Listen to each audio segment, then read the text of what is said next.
Guys, there was something Ifunanyan said here. I know what I'm going to say now will not go down well with a lot of people, but regardless, I'll say it. Listen to what she said here, and let's digress. Believed that that was where all my father's pension and social security was going, because it definitely was not going to his physical and medical necessities.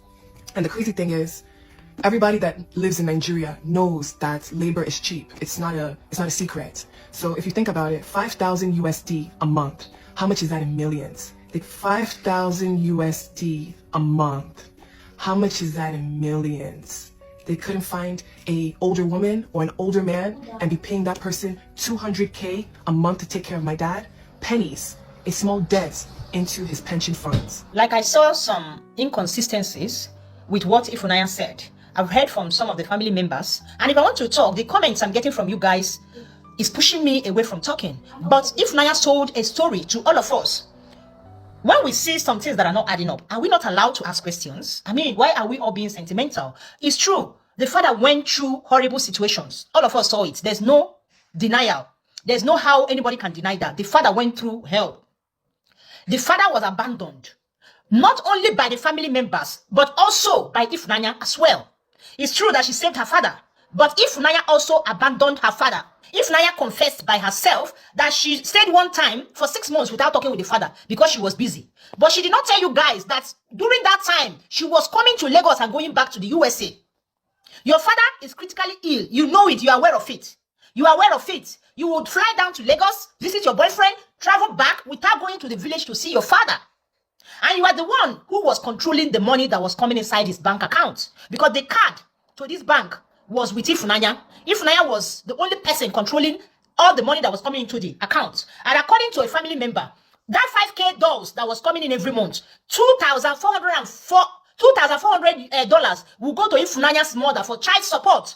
The rest of the money, which Ifunanyan is supposed to send, Ifunanyan will only send $500 from the money.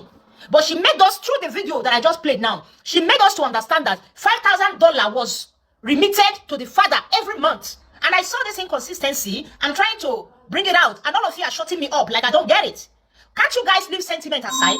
If Naya was coming to Lagos to visit the boyfriend, from Lagos she would go back to United States. Okay, a time came, she started to call. Auntie Josephine was not letting her speak with her father, which is very wrong. I am not in support of that, God forbid. It was very wrong. Because of that, if Naya cut the finance she was supposed to be remitting to the father, why did you cut the finance completely when you know that your father is in the village and your father is sick? You cut everything. See, my take is, instead of Ifunanyan to cut the fund, she was supposed to travel to the village to see the whereabouts of the father, to know how the father is faring. Not to cut the money. No matter what, the father still needs the money. He's in the village and very sick. He needs to be eating. He needs medication.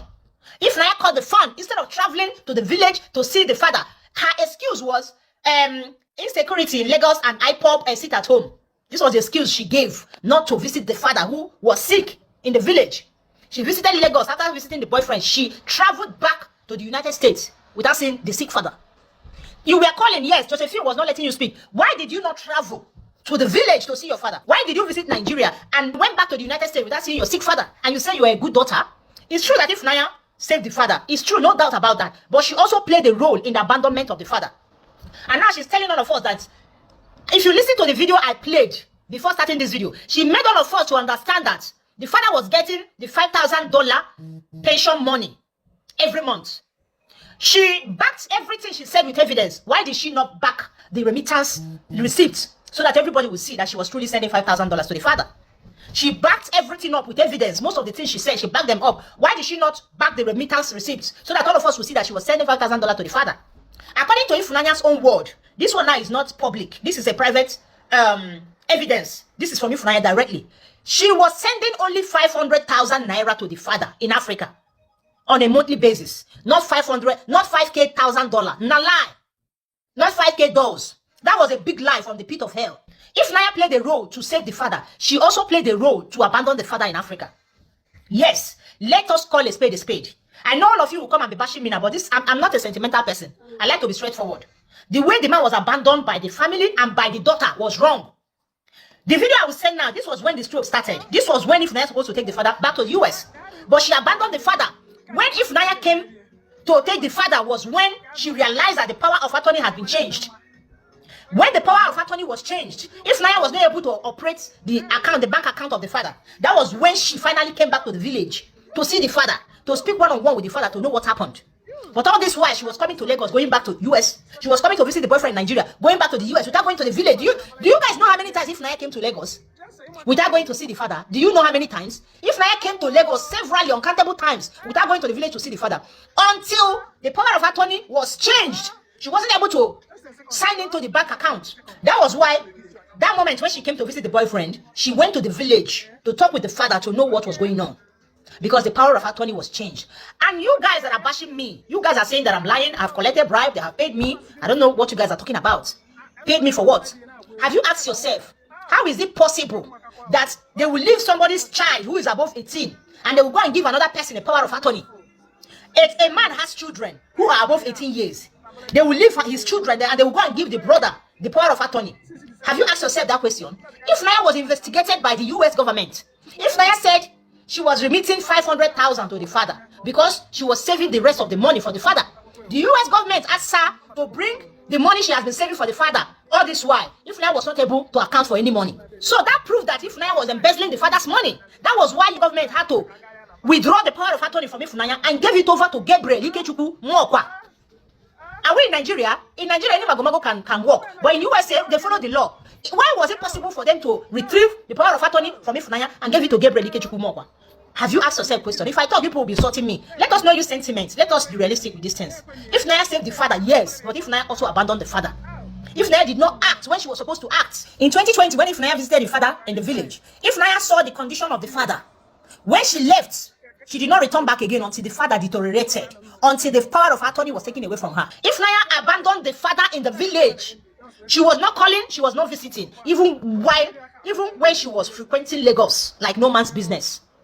Only when the power of attorney was changed, that was when Ifunanya finally traveled to the village to go see the father, to know what was going on.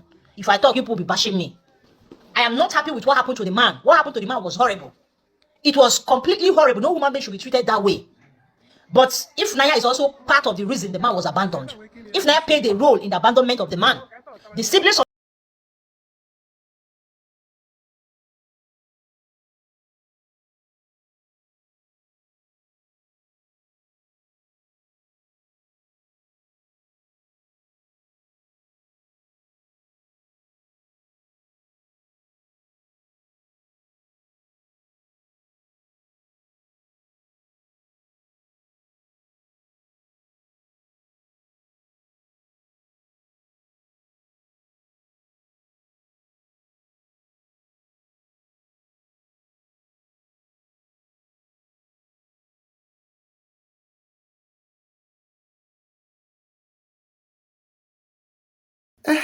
I always known that there was something wrong with this Ifunanya story. Ifunanya, come and explain, come and answer all this allegation. Come and answer to all this allegation that a Proco driver has alleged against you. I've always known that all these issues were because of control or complete takeover of this man's money and resources. Indeed, if you believe any sentiment being traded on social media, now you sabio.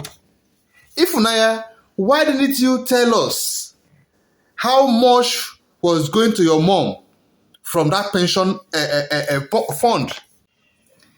How come you never told us how you were in control of your dad's pension up to when the embassy intervened and changed who has the power of attorney? Why did you have to put Bible and testimony forward? Are you trying to manipulate us? Oh yeah, come and explain. You must explain, because now you bring this story come social media. Why do you have to wait until now before you start making up story, organizing your story, organizing your lies? This is not nice. You must explain.